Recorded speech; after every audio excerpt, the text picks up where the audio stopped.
Hello students, आपका फिर से स्वागत है। हम सभी ने अब तक यहाँ पर पढ़ा कि गोवा की आबो हवा कैसी है, वहाँ की प्रकृति कैसी है, वहाँ की जीवन शैली कैसी है, पर्यटक आखिर किस कारण से गोवा देखने के लिए लालायित हो उठते हैं। दूर दराज से, देश विदेश से सैलानी घुमक्कड़ या कहें पर्यटक यात्री वहां पर क्यों पहुंचते रहते हैं, उसके बारे में हम लोगों ने पढ़ा, समझा और जाना। अब हम सब उसकी विशेषताओं के बारे में, उसकी खूबियों के बारे में कि गोवा में आखिर है क्या ऐसा कि लोग वहां पे जाते हैं, लेखक किस तरह से वहां पे पहुंचे, क्या क्या साधन उन्होंने उपयोग में लाए, कौन कौन सी औपचारिक खाना पूर्ति की, उसका वर्णन अब तक लेखक ने किया।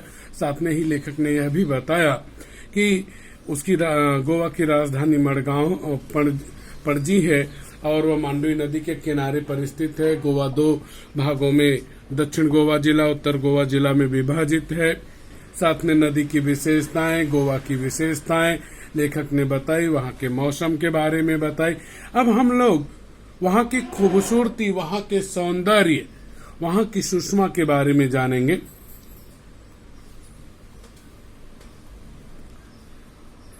यूं तो गोवा अपने खूबसूरत सफेद रेतीले तटों, महंगे होटलों तथा खास जीवन शैली के लिए जाना जाता है, लेकिन इन सब के बावजूद यह अपने में एक सांस्कृतिक विरासत भी समेटे हुए है। सांस्कृतिक विरासत अर्थात कल्चरल हेरिटेज जिसे आप कहते हैं, वह सांस्कृतिक विरासत हुई।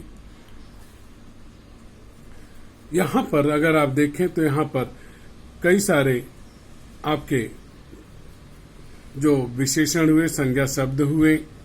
यहाँ पे सफेद जो हुआ वो विशेषण हुआ। खूबसूरत यह भी विशेषण है। रेतीले बहुवचन शब्द है। रेत का, जिसमें रेत होते हैं उन्हें तट, तट मतलब किनारा। महंगे कॉस्टली। खास विशेष उर्दू का शब्द है। जीवन शैली, जीवन जीने का ढंग, तरीका। तो यहाँ पे आपका जो प्रश्न बना वह प्रश्न बना जिसमें 3 बॉक्स आएंगे कि गोवा इनके लिए जाना जाता है और 3 बॉक्सेस बना दिए।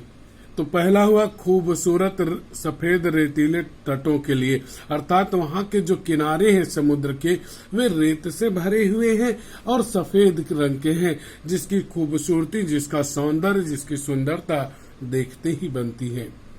साथ में ही वहां के जो होटल हैं बहुत कॉस्टली, बहुत महंगे हैं, तो उसके लिए भी वह जाना जाता है। और साथ में ही वहां का जीवन जीने का जो ढंग है वह सभी से अलग है, भिन्न है। तो यहाँ पे एक बॉक्स में खूबसूरत सफेद रेतीले तट, दूसरा महंगे होटल, तीसरा खास जीवन शैली। आगे बढ़ते हैं। यहाँ पे ता है, जा क्रिया है, ता है लगा है, तो यहाँ पे सामान्य वर्तमान काल। लेकिन इन सब के बावजूद यह अपने में एक सांस्कृतिक विरासत भी समेटे हुए है। आ है, ई है, ए है, क्रिया में लगा तो यह पूर्ण वर्तमान काल हुआ, तो यह वाक्य पूर्ण वर्तमान काल। दूसरा कि जो भी पर्यटक स्थल होते हैं वे सभी पर्यटक स्थल अपने आप में एक हेरिटेज होते हैं, एक कल्चरल हेरिटेज होते हैं और सांस्कृतिक विरासत होने के बाद धरोहर, विरासत अर्थात धरोहर, संस्कृति की धरोहर होने के कारण वे लोगों के आकर्षण के केंद्र होते हैं। तो यहाँ पर यह बताया गया कि आखिर अगर हम कहीं पे जा रहे हैं तो किन चीजों को हमें ध्यान में रखना चाहिए कि वहां पर देखने के लिए क्या है, वहां पे जो रहने खाने पीने की सुख सुविधा वह कैसी है, और वहां के लोगों का जो जीवन यापन का तरीका है, रीति रिवाज है, परंपराएं वे कैसी हैं, और जो जहां आप जा रहे हैं उसका जो है महत्व क्या है। अगला प्रश्न यहां से बना कि गोवा इनको समेटे हुए है, सांस्कृतिक विरासत को समेटे हुए है। आगे बढ़ते हैं। यहाँ की शाम बड़ी अच्छी होती है, तो चलो इस शाम का आनंद लेने। अब यहाँ पे फिर से आया, गोवा की शाम इस तरह से होती है। गोवा की शाम की विशेषता है कि अच्छी होती है, बहुत अच्छी होती है।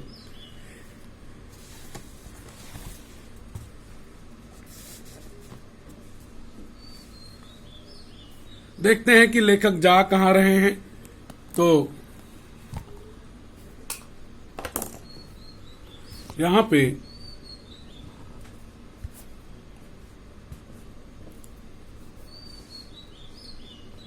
लेखक कहते हैं कि शाम का आनंद लेने के लिए बेनालियम बीच की तरफ चलें।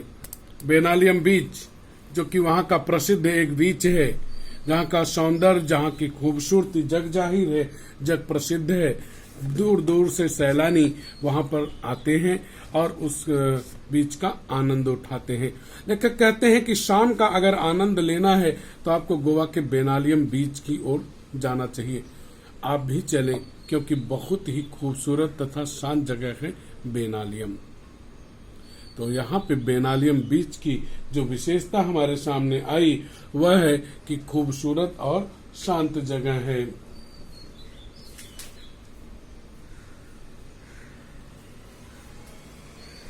दिन भर की थकान मैंने पहले भी बताया हुआ था आपको कि थक यह क्रिया है, उसमें आन प्रत्यय जोड़ के थकान बनाया गया है, तो इस कारण यह कृदंत है।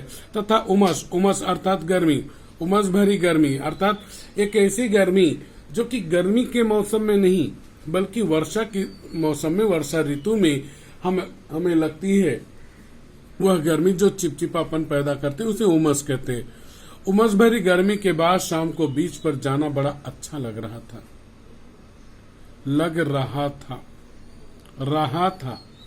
यहाँ पे देखेंगे तो आप पाएंगे, तो यहाँ पर आपको मिला कि रहा था, रही थी, रहे थे, क्रिया के बाद आए हैं, तो यह अपूर्ण भूतकाल हुआ। तो यहाँ पे प्रश्न आपका जो बना, कारण लिखिए। शाम को बीच पर जाना बड़ा अच्छा लग रहा था। उत्तर क्या हुआ? दिन भर की थकान तथा उमस भरी गर्मी के बाद या गर्मी के कारण शाम को बीच पर जाना बड़ा अच्छा लग रहा था। लेखक इस समय में बेनालियम बीच गए, शाम के समय में गए। आगे, रिसोर्ट के बीच की दूरी कोई 1 किमी ही थी। किमी मतलब किलोमीटर, अर्थात बेनालियम बीच लेखक के रिसोर्ट से कुल कितना दूर था? 1 किलोमीटर। लेकिन जल्दी जल्दी चलने के बाद भी यह दूरी तय हो ही नहीं पा रही थी। अब यहाँ पे जल्दी जल्दी शब्द युग्म, पा रही थी अपूर्ण भूतकाल। अरब सागर देखने का उत्साह बढ़ता ही जा रहा था। तो अब यहाँ पर अप्रत्यक्ष रूप से प्रश्न बना कि गोवा के जो बीच है वे इस समुद्र के बीच हैं, अरब सागर के। और आप जानते भी होंगे कि वही अरब सागर मुंबई में भी है। लेकिन हर बीच की, हर किनारे की अपनी सुंदरता है, अपना सौंदर्य है, अपनी रौनक है। उत्साह, जोश, उमंग जा रहा था। यहाँ पे फिर से अपूर्ण भूतकाल आपको दिखाई पड़ रहा है। तभी अचानक लहरों की आवाज सुनाई दी, जो किसी रणभेदी नहीं, रणभेरी होना चाहिए। द की जगह र होना चाहिए, ध्यान रखेंगे आप। किसी रणभेरी की तरह थी।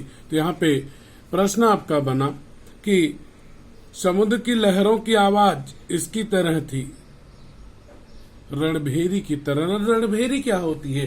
रण मतलब युद्ध, भेरी मतलब एक तुहरी होती है जो युद्ध के समय बजाई जाती है, और वह उसकी आवाज जो है सुन करके योद्धा जोश में भरते हैं, उमंग में भरते हैं। या फिर जब जीत मिलती है युद्ध में, उस समय एक तुरही बजाई जाती, उसे हम रणभेरी बाजा कहते हैं। एक बाजे का नाम है, वाद्य यंत्र है। हम सभी दौड़ पड़े। यहां प्रश्न बना, लेखक और उनके साथी दौड़ पड़े, कारण लिखिए। लेखक के मन में अरब सागर देखने का उत्साह बढ़ता जा रहा था। अचानक लहरों की आवाज सुनाई दी और जो रणभेरी की तरह लग रही थी, इस कारण लेखक और उनके साथी दौड़ पड़े। यहाँ पे क्रिया पे ध्यान देंगे तो आपको पता चलेगा कि यह क्रिया जो है पढ़ प्लस ए, जब क्रिया के अंत में आ ए ई, तब सामान्य भूतकाल। सड़क पीछे छूट गई थी, इसलिए रेत पर तेजी से दौड़ना मुश्किल हो रहा था। प्रश्न बना, कारण लिखिए। रेत पर तेजी से दौड़ना मुश्किल हो रहा था।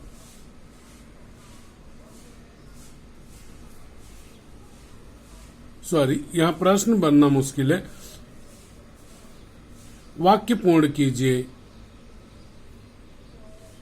और वह आगे से है, फिर भी धंसे हुए पैरों को पूरी ताकत से उठा उठाकर भाग रहे थे। तो कारण यहाँ पे मिला, रेत पर तेजी से दौड़ना मुश्किल हो रहा था। कारण क्योंकि उनके लेखक और उनके साथियों के पैर पूरी रेत में धंस चुके थे और उन्हें उठा उठा कर भागना मुश्किल हो रहा था। वाक्य पूर्ण कीजिए। रेत पर तेजी से दौड़ना मुश्किल हो रहा था, फिर भी, तो आगे का वाक्य यहाँ पे लिख दीजिए। उठा उठाकर, यह आपका शब्द युग्म हो गया।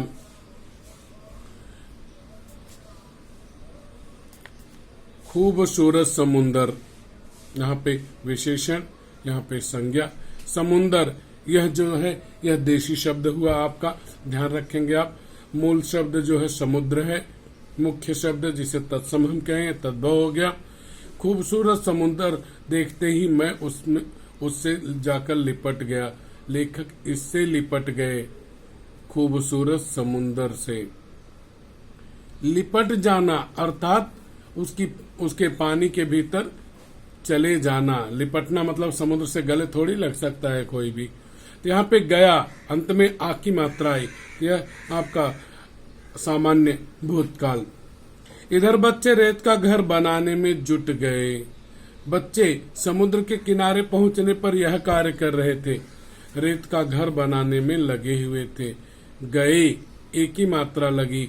एक ही मात्रा लगने पे हमें पता है कि वहां पे आ ए ई लगा अंत में क्रिया के, तो वहां पे हमारा सामान्य भूतकाल।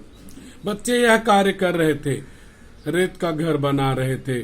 लहरें उनका घर गिरा देती तो वे दूसरी लहर आने के पहले फिर नया घर बनाने में जुट जाते थे। तो मैंने इन बच्चों, यही क्रम चलता रहा। क्रम मतलब सिलसिला। मैंने इन बच्चों से सीखा कि जीवन में आशावाद हो तो कोई काम असंभव नहीं है। आशावाद अर्थात आशा की भावना, उम्मीद की भावना। असंभव अर्थात कठिन। यहाँ पे अ जो है वह उपसर्ग है। अगर संभव का हम संधि विच्छेद करें, सम प्लस भव, भव मतलब भाव, नहीं है।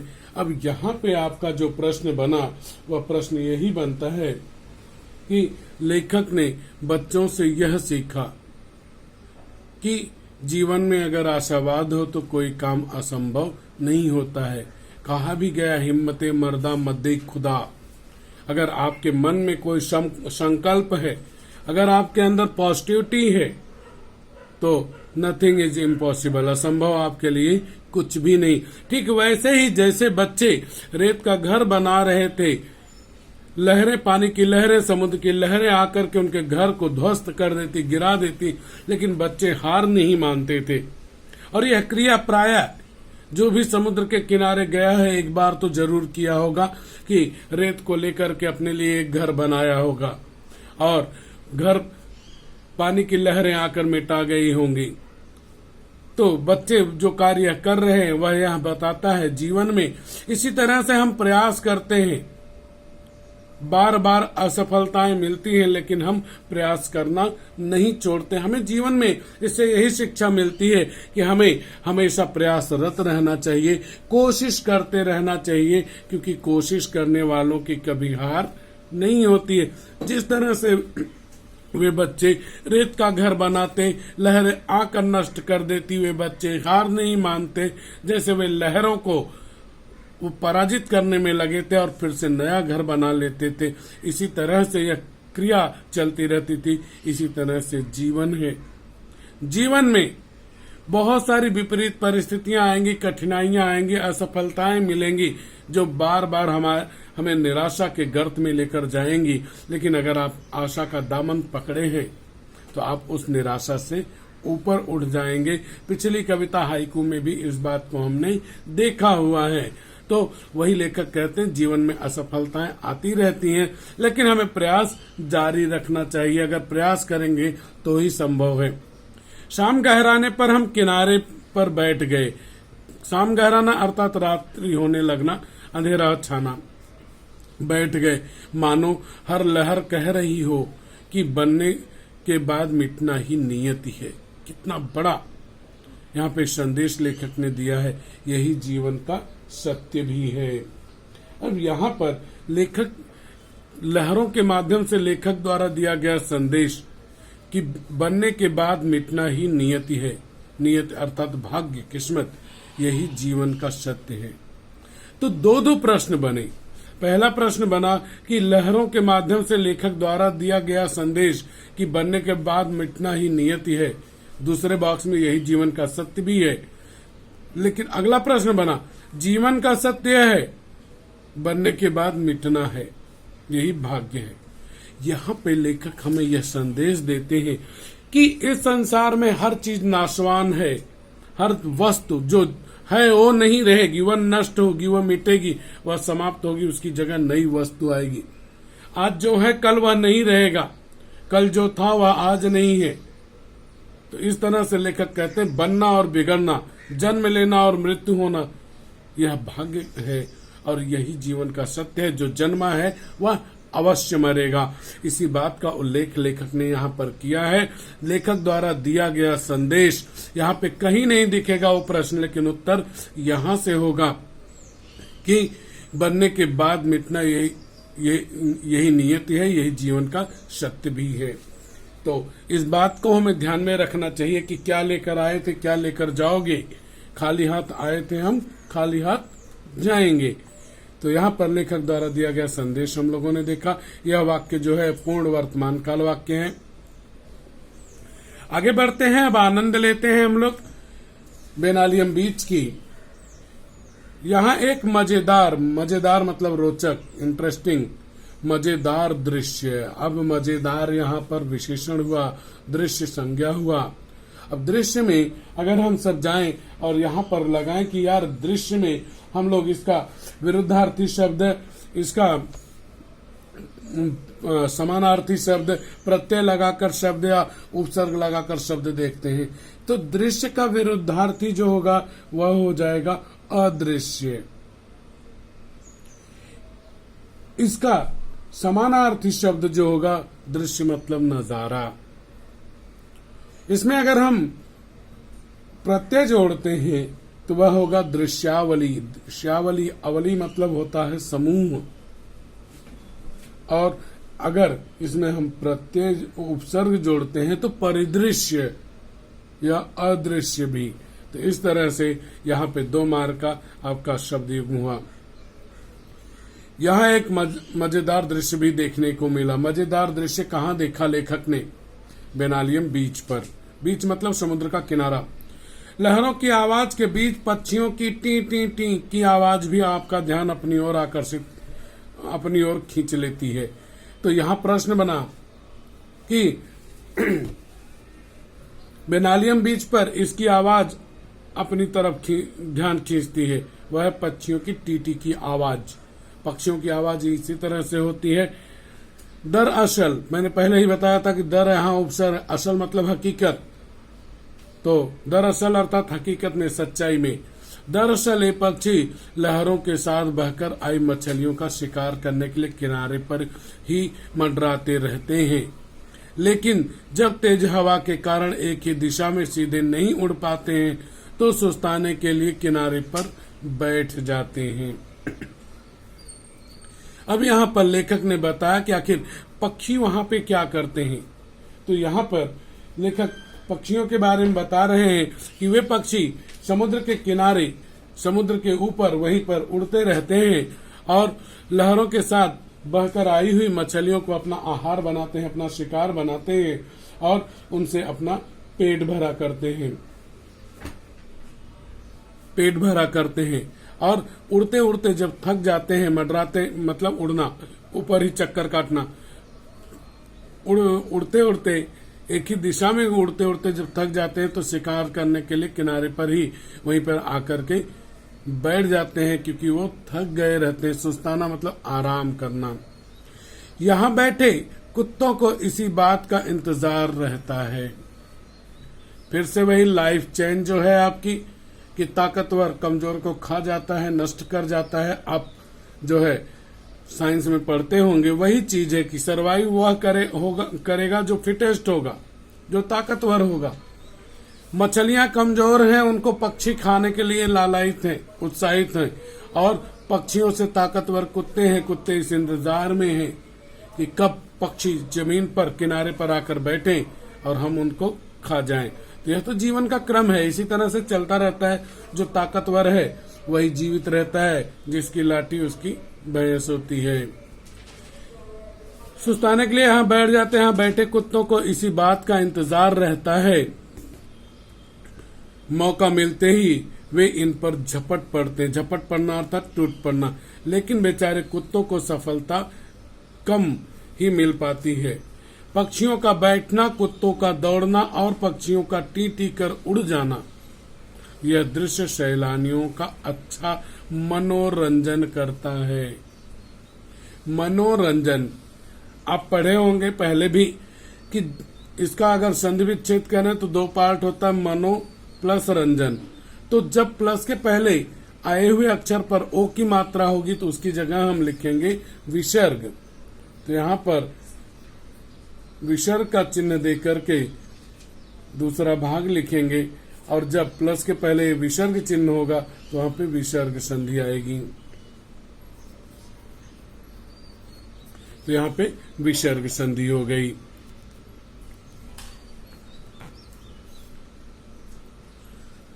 सैलानियों अर्थात वहां पर घूमने आए पर्यटकों का अच्छा मनोरंजन करता है। तो यहाँ पर आपका जो प्रश्न बना कि यह दृश्य सैलानियों का अच्छा मनोरंजन करता है, इससे सैलानियों का, पर्यटकों का अच्छा मनोरंजन होता है।